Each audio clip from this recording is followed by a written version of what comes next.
Good morning. I'm going to try the educator voice also, so y'all please let me know if you can't hear me. Dr. Garza, thank you so much for your inspiring words, your story.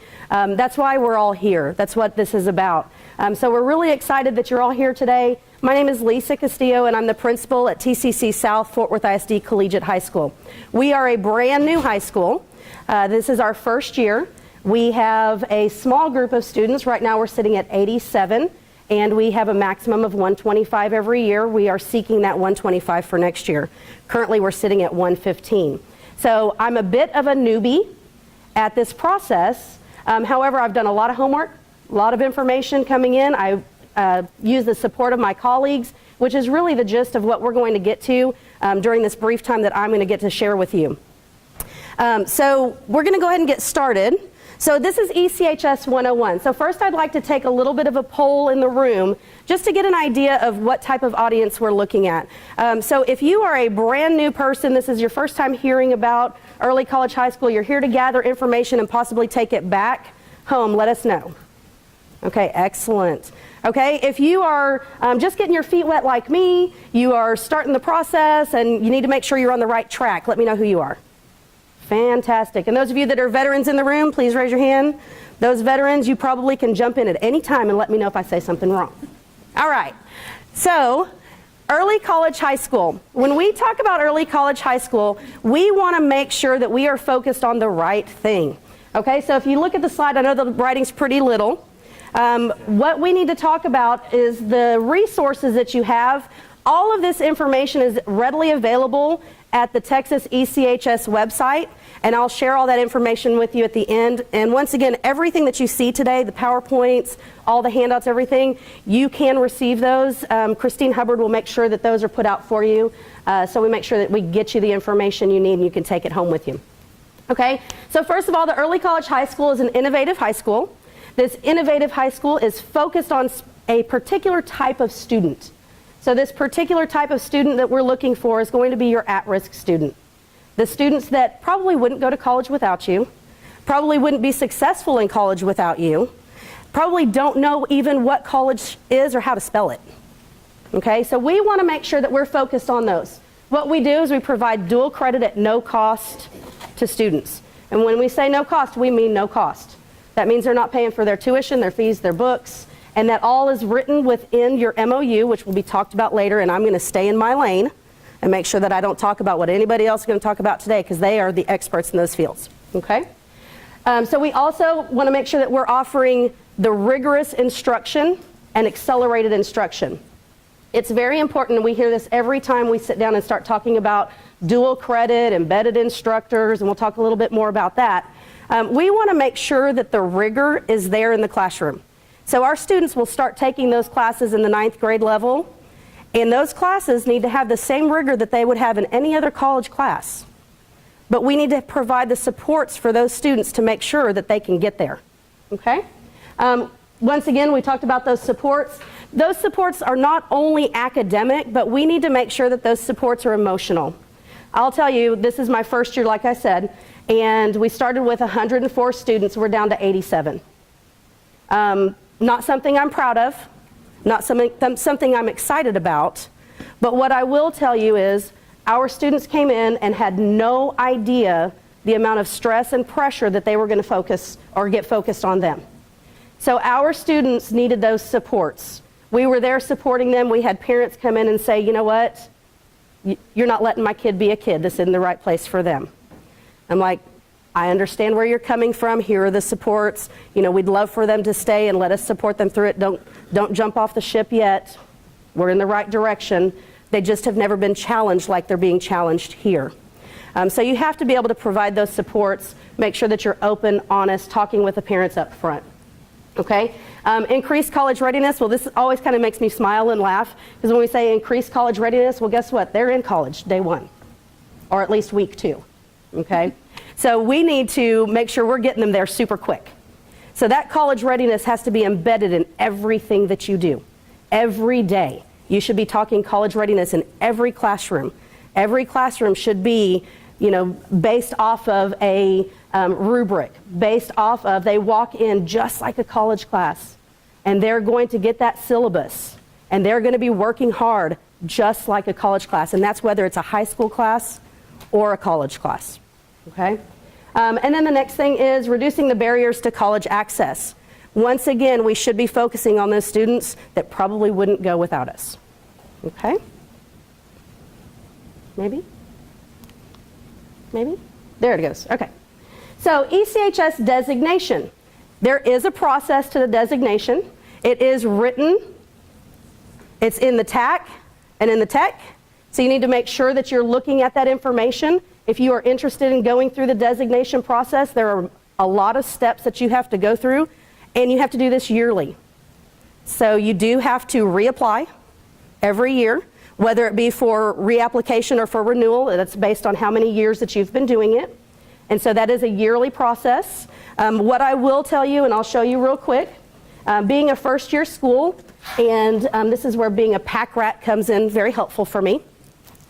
What I did is I started a binder at the beginning of the year. And everything we did that fit into the blueprint that would help me come back and prove that we're doing a good job and we're on track, I stuck in this binder. So this is what we've done this year towards our blueprint. So it's really important for your designation that you stay on top of this information. Okay? So going through the designation process, like I said, TAC and TEC, you need to make sure you're up on those.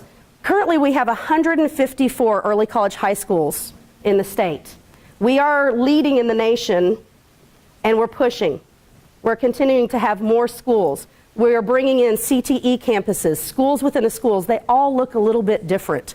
That is the wonderful part about being an early college high school, is that you can have that autonomy to make it what your students need, not what the adults need. Make sure you're focused on what those students need.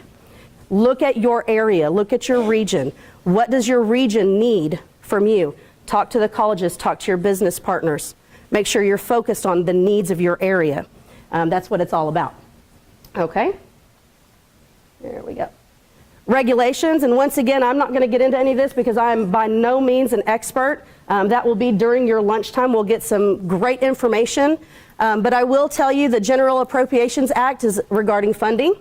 The Texas Education Code is really the non-negotiables of the designated ECHS program. The Texas Administration Code talks about how students are allowed to take dual credit classes in the 9th grade, that they can take more than 2 dual credit classes at a time. Once again, staying in my lane, this is just kind of the basics. Okay? The Texas Administration Code Chapter 102 is the Commissioner's Rules. Very important information that you need to stay abreast of. And then also the TAC 102 prohibits institutions from charging students early college, from the early college high school, the enrollment funds, information like that, tuition. So all of these regulations are very important. And once again, they're ever changing. So you need to make sure that you just stay on top of what's going on. Okay? So the blueprint. And this is the great thing about early college high schools. This blueprint is out there for you. Luckily, with my campus, we are in a district that has 3 campuses within our Fort Worth ISD district. We have 6 campuses within Tarrant County College, and we're growing. So we have a great network of support for the principals. We work together. We work with our IHE partner very closely, and our IHE partner has worked very hard at the Northwest campus and has created a rubric for us to help us stay on track with our blueprint. And I'm sure she would be willing to share with you if you are interested, and we'll get you that information a little bit later. But it's been a great instrument or tool for me to make sure that we are moving along and we're on track. So when you look at the blueprint, and once again, this is extremely small writing, but at the end, I will show you the website where you can get this if you haven't seen it before. But the blueprint has 6 different benchmarks. And those 6 different benchmarks are really what governs your early college high school to make sure that you're on track doing what the government wants you to do. So early college high school benchmark 1 is about your target population. We've talked about that a little bit. You really are focused on those students that are PEIMS coded as at risk. The state would love us to look for students who are at risk of dropping out. Now, obviously, this benchmark is a goal for you to work towards. We know that you're not going to, day one, get every student in your building that is PEIMS coded at risk. but it is a benchmark for you to work towards, okay? It also deals with and addresses that you are 9th grade through 12th grade. The importance of that is that you start at the 9th grade and you build towards the 12th. They're not expecting you to come in day one and have 9th through 12th grade. My campus, we started with 9th, we're adding on a grade every year. Our goal at the end is to be up through 12th and have a maximum of 500 students, okay? And then once again, if you look at the benchmark, when it lays it out for you, this rubric, in that benchmark side where it gives you the information about the benchmark, next to it, it tells you what products you should have for your designation to show that you are doing what you need to do, okay? Then it also tells you where to pull your data from. It gives you a great deal of information, much more than what I have up here. Just for information for Target 1 or for Benchmark 1, you need to make sure that you have a written enrollment policy. That's very important. If you're in a big district, all of these things are going to have to go through legal. You need to make sure that you are on top of it with legal, with your superintendent. Have your administration on board. For lack of a better term, get your superintendent to drink the Kool-Aid, okay? Early college high school is very different, very, very different. And you want to make sure that they are on board with what you're doing, because you can't have a rubric just like any other high school. Well, you've got this many kids and you get this many FTEs. It doesn't work that way, okay? You need to be very open with your superintendent that this is very different, and you're probably going to operate in the red probably the entire time you're in existence. You may get a little past that, but probably not. So it's very important that you have all of this and you have the support of your administration. Okay, Benchmark 2. Benchmark 2 is your partnership agreement. I cannot speak enough about partnerships. With your IHE, your institution of higher education, that IHE partner is crucial. I've seen early college high schools that are just thriving because their partner is in it to win it. They are with them every step of the way. They're supporting them. They're helping them with funding. My IHE is providing us with teacher gifts for teacher appreciation next month. I mean, they are just going above and beyond. TCC is incredible. Sorry, Mountain View.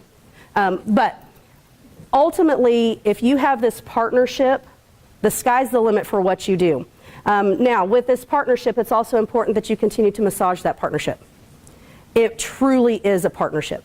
You have to be with them every step of the way. You have to communicate. It is a two-headed beast, and without two heads, it's not going to survive. Okay? So with this partnership, the things that you need to make sure that you have in place, you have to have your MOU. You have to have your annual strategic plan, so your CEIP or your CIP or whatever you call it in your district, and your data analysis reports. It's very important that you go back and you have this advisory council with your IHE and that you meet regularly. At least quarterly, I would say more. For me, with my IHE, we have weekly meetings with the deans and with the vice president who's over my area. I go to the monthly meetings with the president. I'm on his cabinet. And I go to everything with them. We go out, we recruit. He takes me to the Rotary Club. We go everywhere, we talk, we do everything we need to do to make sure that this partnership is very strong. So once again, I cannot talk enough about the partnership and how crucial that is to your success. Okay, so your leadership initiatives. This is where the partners have to develop and maintain that team that meets regularly, like we were just talking about. You have to have that advisory council that's meeting and working together. Our advisory council, it can be as big or small as you want. For instance, when we started, we just opened it up to anyone at TCC and anyone in the community. And I said, if we have 20 people, we have 20. If we have 50, we have 50. We generally at each meeting have anywhere between 15 and 30. And for me, I can't have enough voices in the beginning process. I think as you really pare it down and get into the swing of things, I don't think you need that big of an advisory council. Sometimes too many spoons in the pot kind of gets the pot tainted. However, I think in the beginning process, the more that you can get people involved and in doing what you're doing, it also ties that buy-in back to the campus. One of the things that's really funny about us starting our early college high school at TCC, they've had dual credit kids coming on campus all the time. So they're used to those juniors and seniors coming on campus, and they're not scary anymore, okay? But then when you start talking about bringing 13 and 14-year-olds on the college campus, all of a sudden it's super scary. In one of my first meetings, one of the people in the room said, well, are they going to wear orange suits? Not really the concept, but I get what you're saying. So one of the things that you really need to get with this partner is that buy-in and that understanding of who's going to do what, how it's going to flow, the safety of the students. There's a lot to talk about. And it's really important that they get that buy-in with the campus, with the instructors, not just in your building, but on the college campus as well. And we're very lucky. We're actually built on the college campus. We have a building that TCC built for us. And with that building, we're able to house our students in that one building and kind of send them out a little bit and then reel them back in and send them out a little bit and reel them back in. So it's been a great marriage so far. Okay. Some of the products that you need to make sure that you have is you have to keep up with your agendas. Your school board and board of regents, make sure that as you're starting this process, if you're in the beginning process, that you spend time with your IHE at their board meetings. Go and introduce yourself. Speak to the board. Talk to them about what it is you're doing, why you're doing that. Be very transparent. Okay. There we go. Okay, so benchmark 4 is curriculum and support. This is an ever-changing as you grow. You're having to meet the needs of the students. You're having to keep up with the articulations. You're having to make sure that the college information and the high school information is on the same side, on the same page. You have to make sure that your students have that ability to not only have that information, but have the support. You have to make sure that what you're dealing with or going towards is that high school diploma with endorsements, as well as making sure that they are working towards their associate's degree.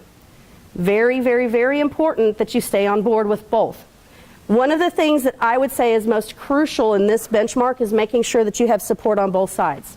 You need to have an academic advisor from your IHE who works specifically with your early college high school. You may not get that right up front, but it's something that you constantly have to have in communication and help. It's very hard if you have blurred lines of who's doing what. You've got your high school counselor, which is an absolute must. Please do not open an early college high school without a counselor. And don't just borrow the one from the high school. It won't work. Okay? Make sure that you've got your counselor and your academic advisor, and they need to be able to work together. Discuss, sometimes cuss, but they need to work together. Okay? And it's very, very difficult. And like I said, when you've got your high school counselor, sometimes they're great about getting kids to college, but they don't always know what it means to be in college and all the things that they have to do and all the hoops that they have to jump through daily to make sure that we're getting those enrollments correct, they're in the right classes. You know, you're looking at 2 different handbooks, you're looking at 2 different curriculum. Very, very difficult. So once again, that's really important to make sure that you have someone from that side, from the college side, who's also in it to win it with you. Okay, the products that you're going to have at this, you're going to have your MOU, which will speak directly to that piece as to who's doing what, who's in charge of what, who's doing which parts. You need to make sure that you have your reports on your student courses that they're taking. Once again, this is sometimes an issue. As you're starting to build your master schedule, we in high school know master schedules are not all that easy. Well, then when you throw in your students taking all of these college courses and you're having to go back and build that into your master schedule, then you have to go and talk with the college and see when they're offering those courses, or if they're going to let you offer those courses, or if you're going to cohort, or if you're going to put 2 or 3 kids in a class, or, you know, you have to have that model solid and everyone have that understanding of what you're doing. So that is really important piece of this, that you keep those reports and that you're constantly talking about what it's going to look like as it grows and how it is. And then finally, the training and professional development plan. Always, always, always, if you can, have within this plan an immersion into the college professional development. If you can have your instructors, we call all of mine professors, if you can have your professors go to all of the college professional development within their departments, they can talk about that alignment. What do you need from me to get them ready when they come to your class? That is absolutely crucial when we have our students on this fast track They're moving forward. They're getting into those college classes extremely quickly. You've got to have that alignment so that when they get out there, you know, when you throw them to the wolves aren't going to eat them up. Okay, so it's really important that they're working together as a group. If you can, I always suggest try to get some embedded instructors within your program. Hire them within your district with the credentials to be credentialed through your IHE, allowing them to teach on the college campus as well as the high school campus. That way you have a little bit of say-so with your embedded instructors. It's great to have embedded instructors in the 9th and 10th grade. You have a little more control over what's going on in the classroom, and you're getting your kids acclimated very quickly with that rigor. We're not going to dumb it down. We're still going to teach that rigor, but we're going to make sure that our students are getting their feet wet quickly, but easily. Okay? So academic rigor and readiness, we just talked about that a little bit. One of the things we haven't talked about is the TSI. So your students must take the TSI before they can enroll in any college classes. This TSI, work with your IHE, and there's a whole lot of acronyms in this. So work with your IHE to make sure that you have a good plan for TSI. It's important to be able to have a TSI in the beginning because they can't take classes without that. Work them through and make sure that you have intervals where you plan on retesting them at TSI. I say test them at least quarterly. We've seen that to be a good success. Work with your IHE where your IHE will come in and do TSI boot camps. Bring them in. We have TSI boot camps at least once a month where they come in and they do round robin sessions with our students, and then we go test them. So we see where the growth is. The way we ran our program, our summer transition for our incoming students, day 1 we tested TSI. Day 2 and 3 we put them through round robin boot camp tutoring sessions. And then day 4 we retested TSI. The reason why I did that, I wanted to see if our students were struggling with, they've never taken the TSI before, and they just needed to know what kind of questions they're going to ask, or is there a true content issue? So for us, it gave us an amazing set of data, a great baseline to see, is it a testing issue? Is it a content issue? And then it allowed us to go back and do specific plans for each individual student and say, here's where you're struggling, and here's the tutoring sessions we're going to put you in moving forward with the TSI instructors. If you can get full-time faculty from the IHE, do that. It's important for them to start mixing and mingling with those students. Okay? So that TSI test is, it's sometimes a bear. It's very important for those students to get past that TSI before they can take certain classes. For instance, they can't go into composition without passing that reading and writing. They can't go into their college math classes without that TSI, and they cannot be in college developmental courses. So that's not an option. So you have to make sure that you're giving them everything they need through your core content classes and through everything supplemental. So definitely going back to making sure that you're monitoring that performance and you're putting in specific plans per every student. Okay, some of the products that we're going to look at, the MOU, the data review plan, reports on TSI.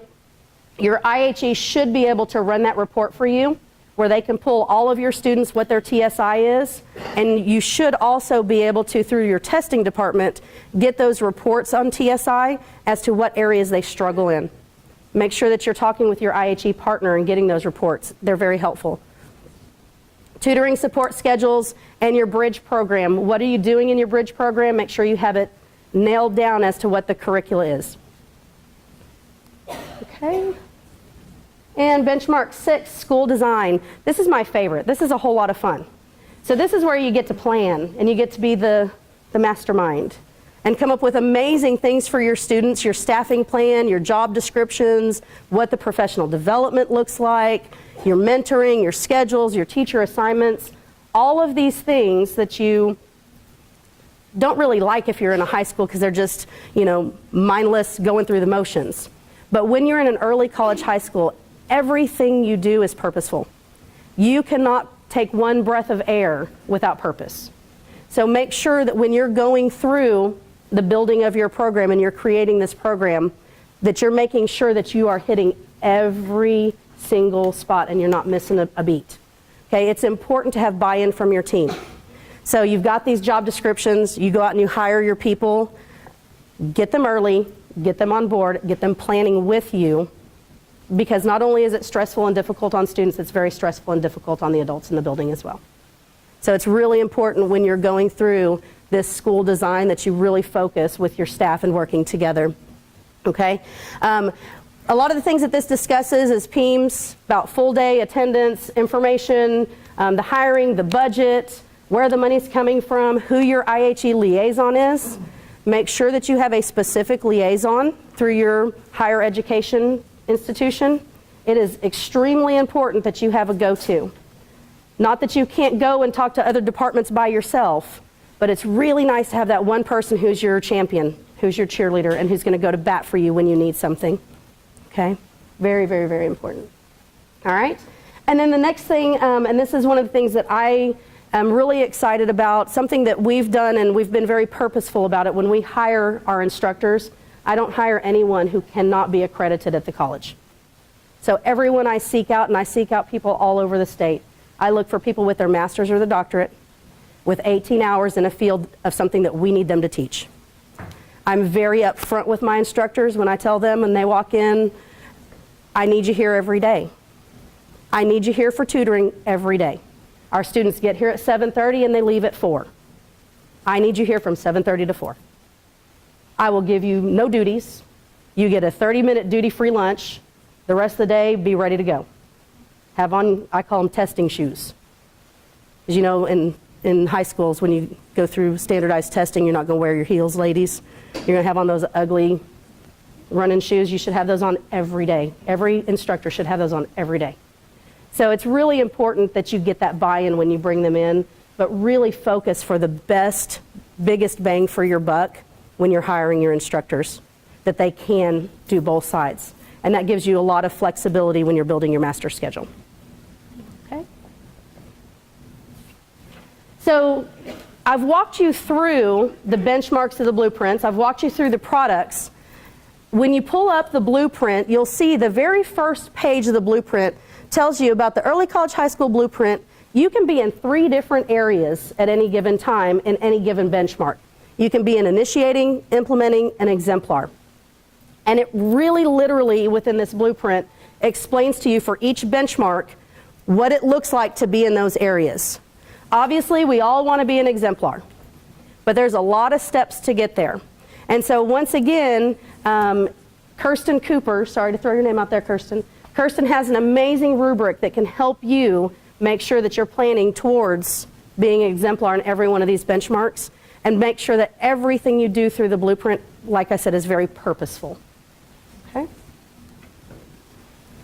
Helpful links and contacts. Once again, you're going to get this PowerPoint, so you don't have to rush to write everything down. But a lot of the helpful things, that first one that I put up there, the Texas ECHS, if you've never been to that website, you are missing the boat. Jump on it. Amazing training on there, lots of videos. The blueprint is on there, information about upcoming conferences. Everything you need to know, almost, is on that website. The important thing that's not on that website that I cannot stress to you enough is your colleagues. Talk to other early college high schools. Before I received the principal position at this campus, I started calling everyone I knew saying, do you know an early college high school principal? And then I started calling every early college high school principal in the areas where I knew they're being very successful. I called down to the Valley. I called out to West Texas. And I just started talking to people. Tell me, what have you done wrong? What have you done right? What should I do? What should I not do? Make sure you do your homework, but use your colleagues. They have more knowledge than any website, any information, any law can ever give you. Use your colleagues. Okay? Those are also a few more things that are found on that Texas ECHS website. And then if you'll notice down here, I've got the information for the Early College High School Division of Curriculum.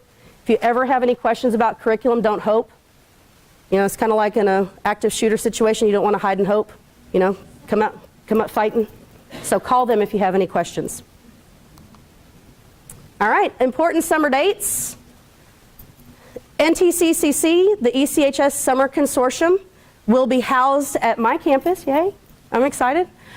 Please come out, put that on your calendar. We would love to see you there. We are focusing those 2 days, and those 2 days, we're working towards day one being more geared towards the partners that are coming in that maybe need a little more information of getting up and running. They're newbies like me.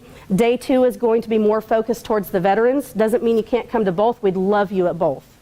We are looking at bringing in some dynamic speakers. We would love to see you there, so please put those dates, June 8th and 9th, and that is in Fort Worth at the TCC South Campus. And then summer conference, ECHS Best Practices Conference. That's geared towards ECHS campus administrators. Once again, all are welcome. It's going to be in Austin, and it's in August. The dates are not set yet, but we're getting close. So, and I know that you'll get a little more information about that later on. But just keep your eye on that ECHS Texas website, and they'll give you the information once it's up and running.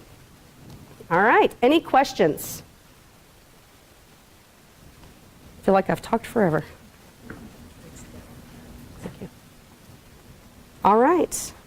Well, I appreciate your time, and we'll go ahead and turn it back over to Christine.